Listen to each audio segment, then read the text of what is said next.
அனுபவமும் கிடையாது. நம்மளையோ கர்மங்கள் பாதிக்கிறது. நாமோ கர்மத்தினால பண்ணி என்னென்ன பயனை அடையணும்னு வேற ஆசை கொள்ளுகிறோம். ஆக கண்ணனோ ராமனோ ரெண்டு பேருமே மனத்தை கவர்ந்திருக்கிற கள்வர்கள் தான்.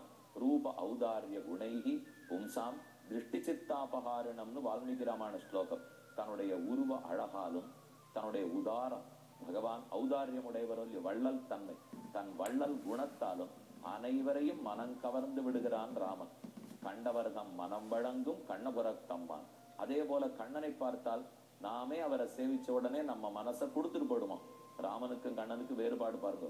ராமன் நம்ம மனத்தையும் கண்ணையும் இழுக்கிறார், அபகரிக்கிறார், திருடுகிறார். ஆனா கண்ணன் மத்த எல்லாத்தையும் திருடுவார், நம்ம மனத்தையும் கண்ணையும் திருட மாட்டார். கண்ணனை பார்த்த உடனே நாமே மனதையும் கண்ணனையும் கண்ணனிட்ட கொடுத்துட்டு போடுவோமா. நம்ம கண்ணையும் அவர்கிட்ட சமர்ப்பிச்சுடுறோம், மனசையும் அவரிடத்துல சமர்ப்பிச்சுடுறோம். அவர் நம்ம இடத்தில் ஏதும் வேண்டுவதில்லை, பறித்து போவதும் இல்லை. என்னத்துக்காக சொல்ல வந்தேன்?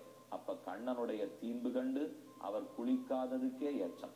அப்ப நான் குளிச்சுட்டு வந்தா இன்னும் எத்தனை ஏற்றம் இருக்கும்? இப்ப இத்தனை நேரம் நான் சொன்னது பெரியாழ்வார் கண்ணனை குளிப்பதற்காக கூப்பிடுகிறார். ஆனா வெட்கமில்லாமல் கண்ணன் குளிக்க மாட்டேன்னு சொல்றார். அப்ப கண்ணனை பார்த்து நாமும் குளிக்காமல் இருந்துடலாமா? இருக்க முடியாது இல்லையா? அவருக்கு குளிக்காம இருக்கலாம், நமக்கு இருக்க முடியுமா?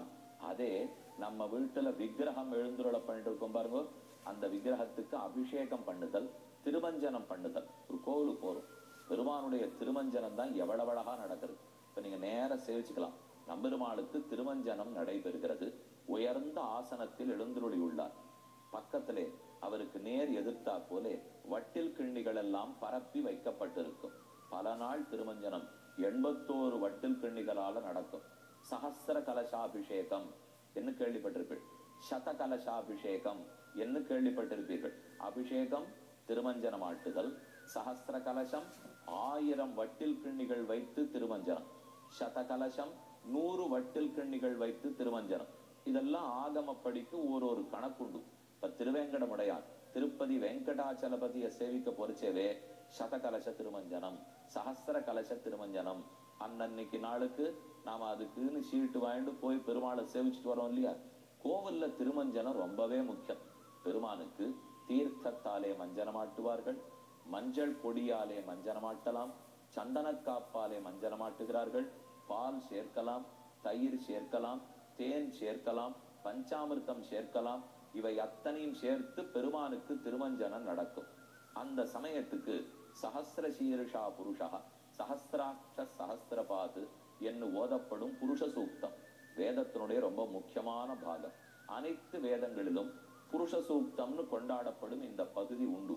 இதைத்தான் விஷ்ணு கோவில்கள் எல்லாம் பெருமானுக்கு திருமஞ்சனம் நடக்கிறச்சே, அபிஷேகம் நடக்கிறச்சே ஓதுவார்கள். பெருமான் எழுந்தருளி இருக்கிற அழகு, மஞ்சள் ஆடையை அணிந்து கொண்டிருக்கிறார், ஈரம் சொட்ட சொட்ட துளசி மாலையை தரித்து கொண்டு எழுந்தருளி இருக்கிறார். மேலே சஹஸ்ரதாரை தட்டு 1000 ஓட்டகளோட 1000 துவாரத்தோட தங்கத்தாம்பாளம், வெள்ளித்தாம்பாளம், அது வழியா அப்படியே நீர்வீழ்ச்சியாட்டம் தீர்த்தம் ஊற்றுகிறது. பக்கத்திலே சங்கநிதி பத்மநிதி, சங்கதாரை பத்மதாரை, இந்த ரெண்டுத்துக்கும் மூலமாகத்தான் தீர்த்தத்தை சேர்ப்பார்கள். பின்னாடியிலிருந்து ஒரு அர்ச்சகர் பெருமானுடைய சிரசுக்கு மேலே தட்டை பிடித்துக் கொள்வார். பக்கவாட்டிலேருந்து 2 அர்ச்சகர்கள் சங்கதாரே சக்கரதாரே, இந்த 2 வழியா தீர்த்தம் சேர்ப்பார்கள். எல்லா அத்தியாபகர்கள், அர்ச்சக சுவாமிகள் இவர்கள்லாம் புருஷ சூக்தத்தை ஓதுகிறார்கள். பெருமானுடைய திருமஞ்சன சேவிக்கிறதே காண கண்கோடி வேண்டும். நடுல திருப்பரியட்டம், ஆடை மாற்றிக் கொள்ளுதல், புஷ்ப மாலையை மாற்றிக் கொள்ளுதல், சாம்பராணி புகை ஏற்றுக்கொள்ளுதல், கண்ணாடி காட்டி தன்னுடைய திருமஞ்சன அழகை பெருமானே சேவித்துக் கொள்ளுதல். இதை எத்தனைக்கு எத்தனை சேவிக்கிறோமோ பெருமானுடைய திருமஞ்சனத்தை சேவிச்சா கண்டிப்பா நாமும் குளிக்கிற ஆச்சாரம் வேணும்னு புரிஞ்சுக்கணும். ஏதோ கண்ணன் கதை சொன்னேனேங்கிறதுக்காக பெருமாள் குளிக்கவே மாட்டார், நாம அதை போல குளிக்க வேண்டாம்னு நினைச்சிட வேண்டாம். அவசியம் குளிக்கிற ஆச்சாரம் வேணும். ஒரு திவ்யதேசத்திலும் பெருமானுக்கு இப்படித்தான் மஞ்சனம் ஆட்டுகிறார்கள். அதே போல நம்ம இல்லத்தில் இருக்கக்கூடிய சின்ன பெருமாள், சாலக்கிராம பெருமாளா இருக்கட்டும், அல்லது தவழ்ந்த கிருஷ்ணன், சந்தான கிருஷ்ணன், லக்ஷ்மி நாராயணன், சின்ன சின்ன பெருமாள் தான் வீட்டுக்கு உகந்த பெருமாள். ரொம்ப பெரிய பெரிய விக்கிரகங்களா வச்சுட்டோம்னா அப்ப அதற்கு தகுந்த நியமம், நிஷ்டை, ஆராதன கிரமம் இதெல்லாம் நம்மால செய்வதற்கு இயலாது. சின்ன விக்கிரகமா வச்சுட்டு அவருக்கே தீர்த்தம் சேர்க்கலாம். சாலக்கிராம திருமேனியை நீராட்டலாம். பெருமானே தீர்த்தன் புனிதன். அந்த புனிதனுக்கு நீராட்டுறது எதற்கு? வெளியில வெயில் காயறது. நாம குளிச்சு நன்னா குழு குழுன்னு ஆயிடுறோம். பெருமாளை குழு குழுன்னு வச்சுக்க வேண்டாமா? அவருக்கு அந்த உபச்சாரம் செய்யணும் இல்லையா? அதுக்காகத்தான் நம்ம வீட்டுல இருக்கிற பெருமாளுக்கும் அவசியம் திருமஞ்சனம் பண்ணணும். முடிஞ்ச உடனே சாம்பிராணி போக காட்டணும்.